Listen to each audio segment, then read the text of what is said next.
Hello everyone, আমার নতুন একটা ব্লগে সবাইকে স্বাগত জানাই। তো এই যে আমার বাবুকে খাইয়ে দাইয়ে দোলনায় দিয়েছি সকালবেলা।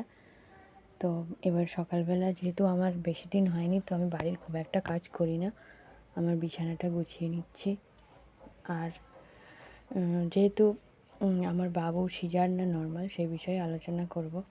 তো প্রথম থেকে সব রিপোর্ট সব কিছু ঠিকঠাক থাকার কারণে আমার ডাক্তার আমাকে বলেছিল তোমার নর্মাল ডেলিভারি হওয়ার সম্ভাবনা আছে। তাই আমি ভাবতাম হয়তো নর্মাল ডেলিভারি হবে, কিন্তু শেষ মুহূর্তে গিয়ে 37 সপ্তাহ 2 দিনে আমার খুব অসুবিধা হয়, জল ভেঙে গেছিলো। তো তাড়াতাড়ি করে আমাকে সিজার করা হয়। তো আমার বাবু 37 সপ্তাহ 2 দিনে হয়েছে। ওর বয়স খুব বেশি নয়, এই 23-24 দিন মতো হবে। দেখো, তারপর আমি সংসারের সব কাজ বলতে বিছানাটা গুছিয়ে নিয়েছি, তারপর দুটো বিস্কুট আর জল খেয়ে নিচ্ছি। দেখো, আমাদের এদিকে প্রচুর বৃষ্টি হচ্ছে। শ্রাবণ মাসে তো বৃষ্টি হওয়ারই কথা, বর্ষাকাল, চারিদিকে জলমগ্ন। তো আমাদের দিকে বন্যাও হয়ে উঠতে পারে। আমাদের এখানে ঘরগুলো ভীষণ উঁচুতে। তারপর ভীষণ বৃষ্টি হচ্ছে। দেখো, এখনও ধান রোয়া শুরু হয়নি, তো হতে চলেছে। সকালবেলা আলুর তরকারি করেছি, আমাদের ধান রুইতে লোক এসছে। ঘুগনি আর এদিকে চপ, শসা, পেঁয়াজ, লঙ্কা নিয়ে নিয়েছি। তো লঙ্কাটা যদিও আমি খাবো না, তো বাবুর কাপড়গুলো মা ভালো করে ধুয়ে মিলে দিয়েছে। ওগুলো শুকনো হবে কি জানি না, তবে মেঘ ঘোর হয়ে এসছে, মনে হয় আবার বৃষ্টি হতে পারে। তো তারপরে এদিকে মা রান্নার জোগাড় করছে।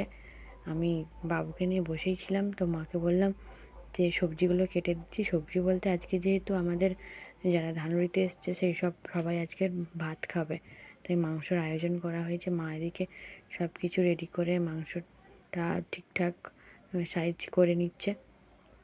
তা আমি বসেই ছিলাম। এবার বাবুকে গা মোছানো হলো, চান হলো, আর আমিও চান করলাম সকালবেলা। তারপর দেখো, ভাত খেতে বসেছি। যেহেতু আমার বাবু এখন খুবই ছোট, খুব রিচ তরকারি আমি খাই না, তাই মাংস ভেজে দিয়েছে এবং আর তরকারি আর পেঁপে ভাজা। তো বিকেলের দিকে মা পিঠে বানিয়েছিল। তো এই পিঠেগুলোকে আমাদের এখানে গুড় পিঠে বলে, শুধু চাল দিয়ে তৈরি করা হয়। যদি তোমরা রেসিপি জানতে চাও অবশ্যই আমাকে জানাবে, আমি রেসিপি বলার চেষ্টা করব। আর কোনো যদি প্রশ্ন থাকে অবশ্যই আমাকে বলবে, আমি সব প্রশ্নের উত্তর দেওয়ার চেষ্টা করব।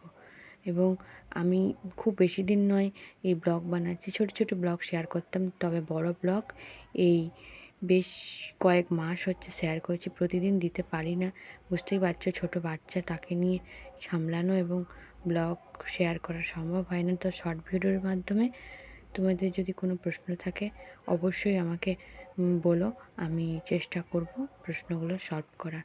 দেখো, এদিকে পিঠেগুলো পুরো লুচির মতো গোল হয়ে ফুলে যাচ্ছে। তো আমার মা বাবাও কিছুদিন আগে এসেছিলো, মা বাবাও চলে গেছে। মা বাবা যখন ছিল তখনও মা বানিয়েছিল এই পিঠেগুলো। আমার শাশুড়ি মা খুবই ভালো বানায়, আমার বোনেদের জন্য পাঠিয়ে দিয়েছে।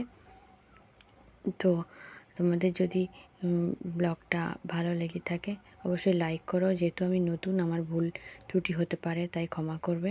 পারলে লাইক, কমেন্ট, শেয়ার করবে।